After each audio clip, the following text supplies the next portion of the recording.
Eternal Father, I offer you the body and the blood.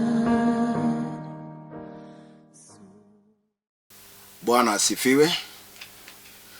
Nimeshukuru Bwana kwa sababu ni asubuhi njema ambaye Bwana ametuamsha tena siku ya leo. Na ni neema ya Bwana ili tupatikane siku ya leo hapa tena. Leo Bwana amenituma na ujumbe lako njema sana, kwa sababu ni rehema ya Bwana ili tuamuke. Wenzetu wengine wako katika kitanda za wagonjwa, wengine wako hospitalini, wengine wanapitia hali ngumu sana. Lakini sisi Bwana ametupatia uzima, ni vyema tushukuru Bwana. Mahali huko, wacha tuchukue dakika moja ili tushukuru Bwana, alafu tupate neno ambaye Bwana ameweka katika meza letu leo. Wacha tushukuru Bwana. Unaweza inama ama unaweza inua mkono wako juu ili tushukuru Bwana. Asante Mfalme Jehova wa mbinguni, nimekutambua kama Mungu wa ukweli. Ni siku njema, ni asubuhi njema.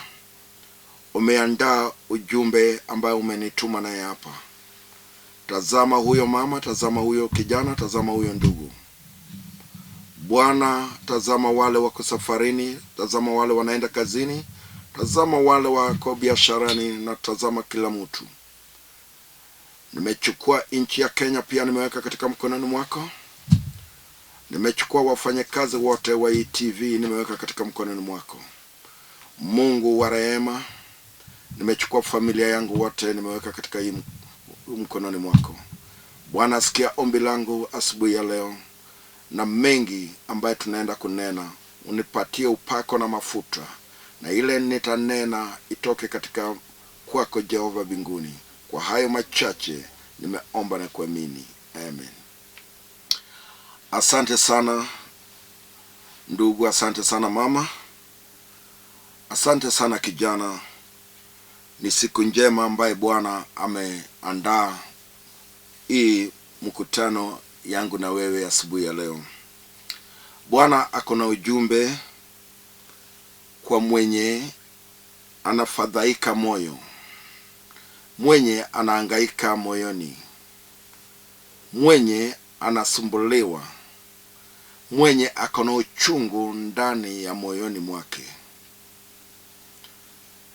Kuna siku Nehemia alikuwa akifanya kazi ya Mungu, lakini ndani ya moyoni mwake alikuwa na uchungu mwingi, alikuwa akilia ndani ya moyoni mwake.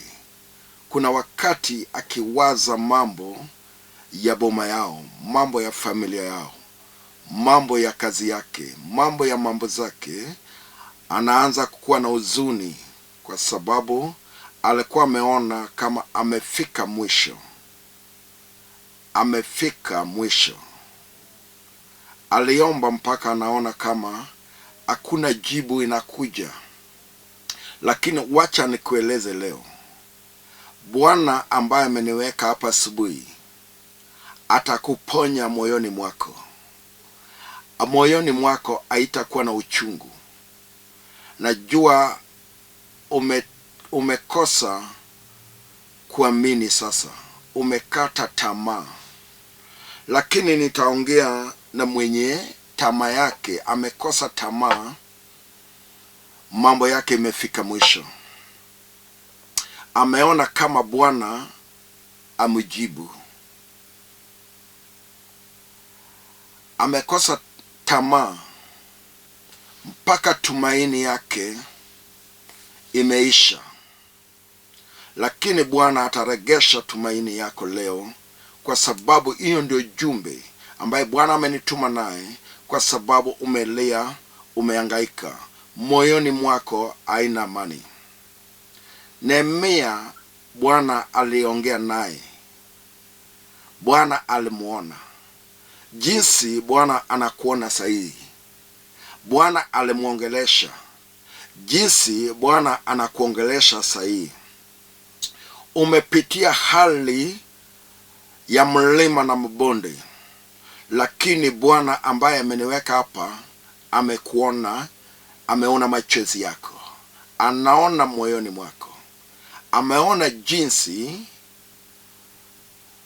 umekosa amani, ameona jinsi tumaini lako imepotea. Wengine wamepoteza tumaini kwa ndoa. Ameolewa mara ya kwanza, mara ya pili, mara ya tatu. Amesema hataki ndoa kwa maisha yake tena. Wengine wametafuta kazi, wameajiriwa. Kazi ya kwanza alipoteza, akapoteza ya pili, akapoteza ya tatu. Hata ile ako sahihi, bado kuna vita ndani ya kazi. Hata anaona kama anaanza kukosa tumaini kwa kazi. Wengine ni biashara. Amejaribu biashara 3, lakini hajafaulu. Anaona kama anakosa tumaini. Wengine ni mambo ya mjengo. Amejaribu jinsi anaweza jenga nyumba yake. Wengine wamekosa tumaini. Walichukua gari kwa loan mpaka wakanyang'anywa. Hata sasa akitembea mguu, tumaini yake ya kwamba kufikia mahali alikuwa amefika, anaona kama hawezi fika. Lakini wacha nikueleze asubuhi ya leo, Bwana ako na mpango njema. Bwana ako na mpango njema juu ya hiyo ndoa. Bwana ako na mpango njema juu ya hiyo kazi. Bwana ako na mpango njema juu ya biashara yako. Mungu ako na mpango njema juu ya watoto wako. Hata juu ya boma yako, Bwana ameandaa mpango njema. Umekosa tumaini, umelia sana, unatembea ukizunika, unaona kama Bwana asikii ombi lako. Sio wewe tu. Ebu fungua kitabu chako cha Zaburi 22. Kuna watu walilia mpaka wakasema, mbona Bwana unioni? Waliita Mungu siku na mchana. Zaburi inasema 22. Walikuwa wakilia usiku na mchana mpaka wakasema, kweli kama kuna Mungu, mbona Mungu hatuoni? Tunalia usiku, tunalia mchana, tukienda kulala atulali. Mawazo zimejaa moyoni. Magari zake zimekwama. Magari ziko barabarani haleti pesa. Biashara zake zimekwama. Hakuna watu wanaingia kwa duka. Hakuna wanunuaji. Pesa ikiingia Shetani anachukua. Wacha nikwambie, Jehova yuko hapa na ujumbe lako. Bwana ameona jinsi moyo wako inahangaika. Bwana anaona jinsi roho yako inasumbuka. Hata akianza kazi, watu wanamchukia, watu wampendi, watu wanapata promotion, yeye ni mahali pale. Mjenga mbali anza, miaka 2 imepita, miaka 3 imepita, miaka 5 imepita. Hata wa leo hiyo mjenge imekwama. Bwana ako na mpango njema juu ya maisha yako. Umeona kama huwezi songa mbele. Wengine hata sahi stress inataka kuwaua. Yani mawazo inawaua moyoni. Amehangaika sana. Vile alichukua hiyo gari sahi imefurutwa. Watu wanamdai, loan inamdai. Amekosa tumaini. Hata ameona ni vyema akufe. Lakini wacha nikwambie, Bwana ako na mpango njema juu ya maisha yako. Umehangaika sana. Ndio Biblia inasema kuna wale wanalia usiku na mchana wakiuliza, huyu Mungu yuko wapi? tunatezeka. Watoto sahihi wanaenda kufanya mitihani, wengine hata fee ya ile mwaka bado hujalipa. Arrears, yani ingine juu ya ingine, yani shida juu ya ingine. Hata unakosa tumaini, unasema kama huyu mtoto atapita kweli. Lakini wacha nikwambie, Bwana ako na mpango njema juu ya masomo ya huyu mtoto. Anajua mitihani anakuja, Bwana ameshajiandaa. Bwana ako na mpango njema. Wewe endelea na kuita Bwana usiku na mchana. Wengine waliita Bwana katika kitabu cha Zaburi 22, waliita Mungu, wakaona kama Mungu ajibu, lakini moyo wao ilikuwa inafadhaika, ilikuwa na uchungu, ilikuwa inatoa machozi. Moyo wao ilikuwa na amani, alikuwa akilia sana, lakini Bwana alikuwa na mpango njema. Macho ya Jehova sio macho ya binadamu. Bwana anakuona, anajua mahali unaipitia, anajua vile uchungu unaipitia, anajua ile vita inakugonga, anajua mambo ambayo inakusumbua. Bwana anakuona. Kata wa leo, Bwana anaenda kutenda maajabu juu ya maisha yako. Bwana anaenda kutenda ishara juu ya kazi yako. Bwana anaenda kutenda maajabu juu ya ndoa yako. Bwana anaenda kutenda maajabu juu ya hiyo ugonjwa ambayo umelia, machozi metoka, usiku huwezi lala, usiku huwezi tembea. Bwana anaona hiyo ugonjwa, anajua mahali imeshika. Bwana atakuponya. Iwe ugonjwa aina gani, nguvu ya Bwana, malaika ya Bwana anaenda kutoa hiyo maumivu, atatoa hiyo maugonjwa, kwa sababu Bwana anaona jinsi moyo wako inafadhaika, moyo wako iko na uchungu, moyo wako inasumbuka, moyo wako haiwezi lala, moyo wako inaongea, unaongea mengi ndani ya moyo. Unauliza kama kweli kuna Mungu. Mungu yuko hapa asubuhi ya leo. Mungu anakujua, Mungu anakuona, Mungu anajua hali na maisha unaipitia. Mungu anajua vita ambayo inakupiga kazini. Mungu anajua ni vita ambayo inakupiga biashara, hata hiyo mwili. Mungu anajua ni vita gani unaipitia. Anaona hiyo vita ya boma, hata za maendeleo zako. Mungu anajua vita ambayo unaipitia, hata za promotion. Anatazama, anaona. Macho ya Jehova sio macho ya binadamu. Mungu anajua, anakuona vile unafadhaika moyoni. Bwana ako na dawa ya kuponya moyo, kuponya leo. Hata saa hii ukiamini, ukiita huyo Mungu. Katika kitabu cha Zaburi 22, watu waliita Mungu usiku na mchana. Waliita Mungu mchana na usiku.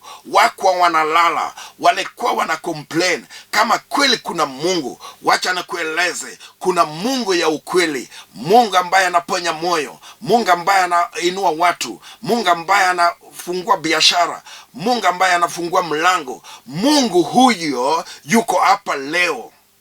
Hata kama umetezeka kwa ndoa miaka ngapi, hata kama umehangaika namna gani, hata kama watu wamekuacha, hata kama mandugu wakupendi, hata kama watu waongei juu ya maisha yako, Bwana anakuona, Bwana anakutendea, Bwana anakuponya, Bwana anakusikiza. Mama, leo hii, asubuhi ya leo, kuna jambo Bwana ameandaa juu ya maisha yako, juu ya kazi yako, juu ya ndoa yako, juu ya biashara yako, juu ya promotion yako, juu ya mjengo yako, juu ya hizo magari zako, juu ya hiyo shamba, juu ya hiyo kesi unayo. Bwana ameandaa mambo. Hata hiyo ugonjwa umekusumbua, Bwana akona mpango kwa meza. Asubuhi ya leo, kuna jambo inaenda kutendeka tofauti juu ya maisha yako. Haitakuwa kama kawaida, kwa sababu mafuta ya Bwana yuko hapa. Bwana amejiandaa. Mwenye atamuita vile anasema, usiku na mchana watu walilia. Wacha nisome kitabu kidogo, Zaburi 20, nisikie Bwana amesema nini juu ya maisha yako. Fungua kitabu chako, Zaburi 20, tupate maandiko. Biblia inasema hivi: Bwana akujibu siku za dhiki. Bwana akujibu siku za dhiki. Siku za dhiki ni leo. Ni leo na Bwana atakujibu. Bwana anaona jinsi unazunguka. Bwana anaona mahali umetembea ukitafuta usaidizi. Bwana anaona mahali hii ugonjwa imekupeleka. Bwana anaona jinsi unahangaika moyoni. Bwana anaona jinsi watu wamekudharau. Bwana anaona jinsi ulianza hiyo mjengo imekwama. Bwana anaona jinsi hiyo ugari ulileta ikafurutwa na auctioneers. Bwana anaona jinsi watoto wanaenda kufanya mtihani. Bwana anaona jinsi ndoa yako inayumbayumba. Bwana anaona jinsi Shetani ilikutoa kwa ndoa. Bwana anaona mahali unaipitia. Lakini Bwana mpaka kujibu wakati uko kwa dhiki. Hajalishi ni dhiki aina gani. Bwana anajua mahali unaipitia. Bwana anajua vile moyo wako inalia. Lakini asubuhi ya leo Bwana anaenda kutenda makubwa. Asubuhi ya leo, hata kama unatembea na ugonjwa aina gani, Bwana mponyaji yuko hapa. Ajalishi hiyo boma watu walikufa na hiyo ugonjwa. Ajalishi kama hiyo ajali imeua watu kwa boma yote. Ajalishi kama boma ilisemekana watu hakuna ambaye watafanya kazi. Bwana atanyorosha mkono wake leo juu ya boma yako na juu ya boma yenu, juu ya maisha yako na juu ya maisha ya watoto wako, juu ya ndoa yako na juu ya biashara yako.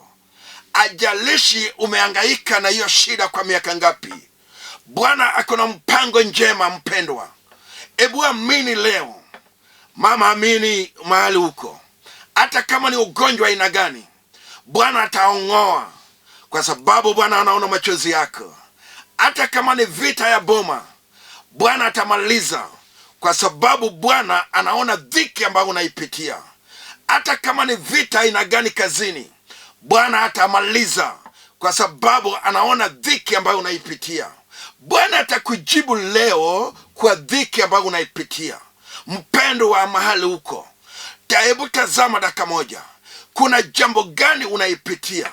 Kuna jambo gani inakukuza kimoyo? Kuna jambo gani inakuangaisha? Kuna jambo gani inakukataza kwa amani? Kuna jambo gani inaleta unalia usiku? Kuna jambo gani inaleta unakosa usingizi? Kuna jambo gani inaleta unawaza mchana na usiku? Bwana yuko hapa leo.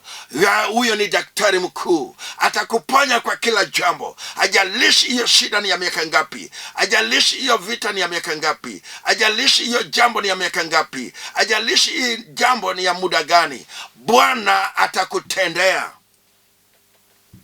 Bwana anaenda kutenda. Atakuondoa kwa dhiki. Atakujibu kwa dhiki. Ataleta majabu kupitia hiyo dhiki umepitia. Na wachilia nguvu ya Yesu leo. Yani Mungu anaenda kutenda. Mpendwa mahali huko, ebu simama imara. Ebu jua ya kwamba kuna Mungu wa ukweli. Wakati nilikuwa napitia kwa dhiki, huyu Mungu nakuambia ndiye alinipanguza machozi yangu. Huyu Mungu nakuambia ndiye aliinua watoto wangu. Huyu Mungu naongea juu yake ndiye alisimama na boma yangu. Huyu Mungu wakati uko kwa dhiki mpaka afike. Sio kama binadamu anaweza fika mahali umekaa. Ndipo Biblia inasema katika Isaya 59, mkono wa Bwana sio mfupi. Sikiza mahali huko. Hata kama uko Amerika, ukiwa Dubai, ukiwa Mombasa, ukiwa Kisumu, ukiwa Busia, ukiwa Eldoret, ukiwa Kisii, ukiwa Siaya, Bwana atafika. Mkono yake itakugusa. Anajua unapitia kwa dhiki. Yani moyo wako inalia. Yani uko na uchungu mwingi. Yani unatezeka. Yani uko na vita. Yani uko na case. Yani unasumbuliwa. Yani watu wananena mabaya juu yako. Yani watu wakitaki mazuri. Bwana atafika. Mkono wake inaenda kufanya majabu. Bwana anajua jinsi watu wananena mabaya, jinsi watu wanakuongelesha, jinsi watu wanasema huwezi inuka, jinsi watu wanasema mambo yako imeisha, jinsi watu wanaongea maovu juu ya maisha yako. Bwana anakutazama, Bwana anakuona, Bwana atakuinua, Bwana atakubariki, Bwana atakuongoza, Bwana atakutendea makubwa, Bwana atakurehemu, Bwana atakuponya, Bwana atakuinua kazi yako, Bwana atakupatia promotion, Bwana atakupatia biashara ambayo imesimama, Bwana atalete wateja kwa biashara yako, kanisa yako itasimama. Yani Bwana atapanguza machozi yako.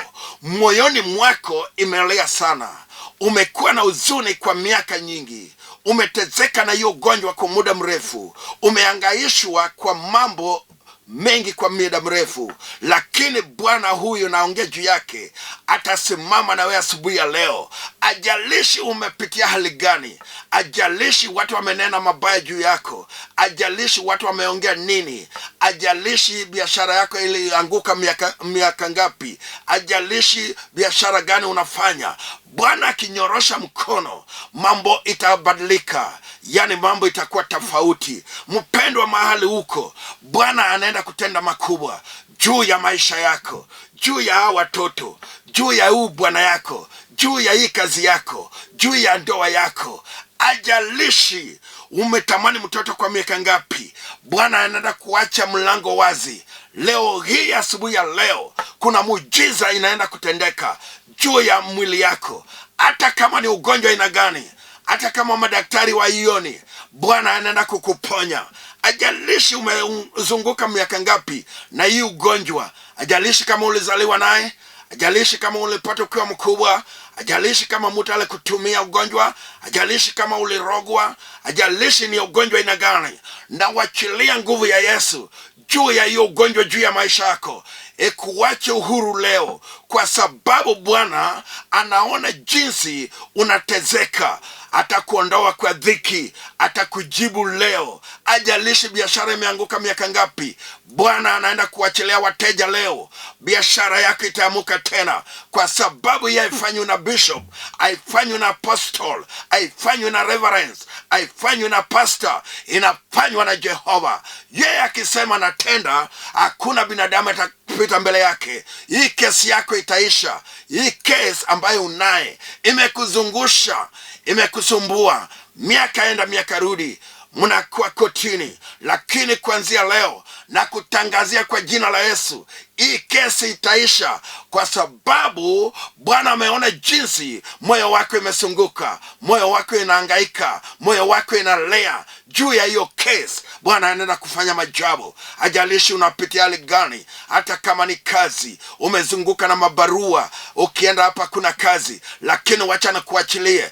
Roho ya Bwana amenituma ya kwamba nikuambie, kazi yako imepatikana. Kuanzia leo, hizo mabarua ambayo ulisoma nazo zitakupatia kazi. Kazi iko kwa jina la Yesu Kristo. Mwenye anapeana kazi sio huyu pastor, sio huyu bishop, sio huyu apostle, ni Jehova. Akisema anatenda. Bwana anaenda kutenda makubwa. Ajalishi ni jambo gani inakusumbua, ajalishi ni mambo gani inakuangaisha, ajalishi unapitia hali gani, ajalishi hii jambo ni jambo gani, ajalishi watoto wako na vita, ajalishi hakuna mamlaka juu ya watoto wako, ajalishi watoto wako umefinywa chini miaka ngapi, Bwana atawainua. Mpendwa, sijui kama nakupeleka haraka. Bwana atakujibu kwa dhiki yako. Umelia, umehangaika, watu wamesema uwezi inuka, watu wanasema uwezi inelewa, watu wanasema uwezi pona, watu wanasema ati utakufa. Sikiza, Bwana atapanguza machozi yako. Bwana anaona uwezi lala usiku, Bwana anaona jinsi unatezeka. Wacha tumalize masomo. Maandiko inasema hivi, Zaburi 20, Bwana akujibu siku za dhiki, jina la Mungu ya Yakobo ikuinue. Jina la Bwana inaenda kukuinua. Hautakuwa mahali ulikuwa. mambo inaenda kubadilika. Maisha yako inaenda kubadilika. Jina lako inaenda kubadilika. Jina watoto lako itabadilika. Jina la boma lako itabadilika. Yani jina lako itabadilika. Mwenye anafanya hivyo ako na jibu sasa. Ajalishi ni jambo gani. Naenda kuomba na wewe ambaye umehangaika moyoni, wewe ambaye watu wameongea juu yako, wewe ambaye watu wameongea juu ya biashara yako, wameongea juu ya kazi yako, juu ya boma yako, juu ya watoto wako, juu ya ndoa yako, juu ya taza yako, juu ya mambo zako. Bwana atajibu ombi lako. Mahali huko Bwana anaenda kujibu ombi lako. Wewe usijali jinsi watu wamenena, Bwana anaenda kutenda. Hebu inua mkono mahali huko, kwa sababu naenda kuacha nguvu ya Yesu, naenda kuacha mafuta ya Yesu, naenda kuacha upako ya Yesu, naenda kuacha nguvu ya Yesu ambaye naenda kutenda muujibu. Mahali mama umesimama, mahali unaniona, mahali umeketi mama, kwa jina la Yesu Kristo pata uponyaji. Mahali unaniona we ndugu, mahali umehangaika, umetafuta kazi, umehangaishwa,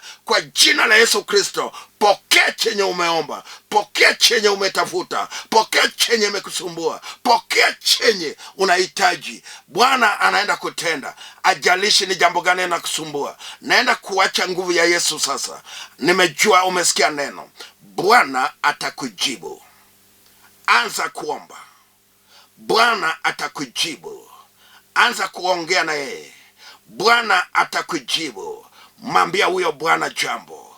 Bwana atakujibu kwa hiyo jambo imekusumbua. Wakati uko kwa dhiki, Bwana atakujibu. Anakujibu sasa. Naenda kuomba na wewe.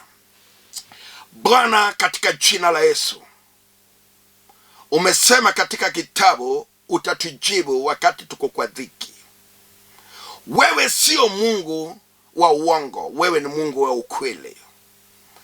Na kutambua kwa sababu ulinijibu wakati nilikuwa kwa dhiki. Hata leo huyu ndugu anapitia hiyo hali. Huyu dada ako katika hiyo hali. Huyu kijana, huyu mtoto ako katika hiyo hali. Bwana, watazame. Mungu, sikia ombi lao. Jehova, sikia sauti yao. Bwana, sikia sauti yao. Waamushe katika hiyo kitanda cha wagonjwa. Inua jina lake, kwa sababu utampatia promotion na kazi. Bwana, inua boma yake, kwa sababu hizi mijengo alianza mpaka yemalize. Katika jina la Yesu Kristo naomba na kuamini. Amen. Mwenye alikuwa ananena na wewe ni Askofu Francis Opell. Napatikana hapa Nairobi, naishi hapa Komorok. Kanisa langu liko hapa Kayole Kioi stage. Ukifika Kioi, piga hii namba 0720 86 39 11. 0720 86 39 11. Nawapenda sana. Nawakaribisha katika kanisa. Na kama uko na jambo yoyote, simu yangu imefunguliwa masaa 24. Ongea nami. Tutasimama na wewe kwa maombi. Siwezi sahau wale wamesimama nami katika hii ibada ya kuhubiri. Wale wanajua na kunywa maji, wale wananitumia fare, wale wanasimama nami kwa mafuta. Na washukuru sana. Mungu wabariki. Tutaendelea na kusifu jina la Bwana kila siku, kila wakati. Piga hiyo namba. Bwana akubariki. Tupatane tena kwa hii masaa siku ya ingine. Mungu wabariki. Muwe na mchana mwema. Mchana mwema ya baraka tele. Amen. Amen. Amen. Mbarikiwe sana. Amen.